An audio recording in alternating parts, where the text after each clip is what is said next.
Não pertencer à Igreja Conciliar é uma graça de Deus e um testemunho providencial. Por quê? Porque esta Igreja Conciliar, esta seita que hoje toma o controle da Igreja, é uma comunhão de profanos. Palavras do padre David Nass, da Resistência Católica, movimento que é o cisma do cisma, movimento que saiu da Fraternidade Sacerdotal São Pio X após Dom Williamson rachar com a Fraternidade, achando que ela estava se aproximando demasiadamente da comunhão com Roma. É dentro desse espírito de divisão, dentro desse espírito de rebelião, que surge a Resistência Católica. A Resistência Católica, movimento tradicionalista ainda mais radical que a Fraternidade São Pio X, tem como meta estar fora da comunhão com Roma. Como vocês bem ouviram, estar fora da comunhão com Roma, para eles, é uma graça de Deus. A que ponto chegamos? Ouvir da boca de um padre que estar fora da comunhão com Roma é uma graça de Deus. Essa frase, colocada na boca de Lutero ou de Calvino, ou qualquer heresiarca da história da Igreja, não teria nenhuma novidade. Mas na boca de um padre que diz não ser sede-vacantista, conforme está na sua própria bio do Instagram, sede-vacantismo aqui não, que diz reconhecer o Papa Leão XIV e reza, citando o nome do Papa no cânon da missa, esse mesmo sacerdote diz que é uma graça de Deus não pertencer à seita conciliar. Bom, a seita conciliar para eles é a Igreja Católica após o Concílio Vaticano II, que é governada pelo Papa e pelos bispos do mundo inteiro, do Papa João XXIII até o Papa Leão XIV. Todos esses papas, unanimamente, reconhecem o Concílio Vaticano II e conduzem a Igreja através dessa visão pastoral.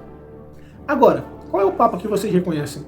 Se vocês dizem que aceita a conciliar, que a Igreja Católica após o Concílio Vaticano II já é uma falsa igreja e não aquela verdadeira igreja a qual vocês dizem se pertencer, qual é o Papa que vocês reconhecem? Porque só existe um Papa. E esse Papa é Papa de uma só igreja. E essa igreja é a igreja do Concílio Vaticano II. E não só do Concílio Vaticano II, mas de todos os 21 concílios ecumênicos da história da igreja. Dizem reconhecer o Papa como vigário de Cristo e pastor da Igreja Universal, mas ao mesmo tempo dizem que não pertence à igreja a qual o Papa governa. E que são felizes e acham que isso é uma graça de Deus, não pertencerem a essa igreja, que para eles é uma comunhão de profanos. Ou seja, o Papa é um profano. Os bispos em comunhão com eles são profanos. E nós, batizados, estamos nessa comunhão hierárquica, submissos aos nossos pastores e ao vigário de Cristo, nós somos profanos. Eles são ovelhas sem pastor. É aquela ovelha que reconhece o pastor, mas não quer fazer parte do aprisco. Ou seja, que tipo de reconhecimento é esse? Dizem reconhecer o Papa, mas rejeitam completamente toda a hierarquia visível da Igreja. A estrutura fundada por nosso Senhor Jesus Cristo, fora da qual não há salvação, como eles mesmos gostam de repetir diversas vezes esse mesmo bordão, reconhecem o Papa, reconhecem a cabeça, mas chamam o corpo de comunhão de profanos. É de fato uma aberração. É um corpo sem cabeça, ou uma cabeça sem corpo. A pergunta é, existe vida num corpo sem cabeça? Ou numa cabeça sem corpo? Pegue essas palavras do padre David Nass, do movimento Resistência Católica, e aplique a ela, não à igreja atual, não ao Papa Leão XIV ou ao Concílio Vaticano II, mas aplique aos apóstolos. Pense que você, cristão do primeiro século, da era apostólica, enquanto a igreja ainda estava sendo governada por São Pedro e os demais apóstolos, pense se seria possível que algum cristão batizado dessa época dissesse as mesmas palavras que esse padre disse. Seria possível um cristão da era apostólica dizer: eu reconheço Pedro como vigário de Cristo, mas não quero nenhum tipo de comunhão com essa hierarquia visível que se chama Igreja Católica. Eu reconheço Pedro, mas não obedeço nenhum dos apóstolos. Eu reconheço Pedro, mas também não obedeço ele porque ele ensina erros. Eu reconheço Pedro, mas não faço parte da igreja que ele conduz, porque essa igreja é uma seita.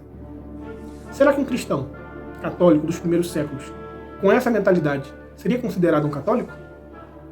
Agora você aplica essa mesma realidade aos papas posteriores. Clemente Romano, Aniceto, Anacleto e todos os outros papas que vieram desde São Pedro até o Concílio de Trento. Seria possível alguém ser católico falando o que esse padre falou sobre a igreja? No pontificado de cada um desses papas? Agora você pense, até Pio XII. Alguém seria católico e seria reconhecido como verdadeiro guardião da tradição se falasse para Pio XII que o reconhecia como vigário de Cristo, mas não fazia parte da mesma igreja que ele conduz? Por que esse discurso só começou a ser válido depois de João XXIII, depois do Concílio Vaticano II? 20 concílios ecumênicos passaram e nunca esse discurso foi aceito. Por que agora ele deve ser aceito? no 21º? Por que depois de 6 papas do Concílio Vaticano II, esse discurso agora é taxado como um discurso tradicional, um discurso de defesa da tradição? Porque qualquer católico que fizesse isso durante 2000 anos da história da Igreja seria taxado como um louco, e hoje é taxado como um santo. Enfim, fica a reflexão. Se você quer ser católico de verdade, você deve se afastar desse discurso e dessas pessoas.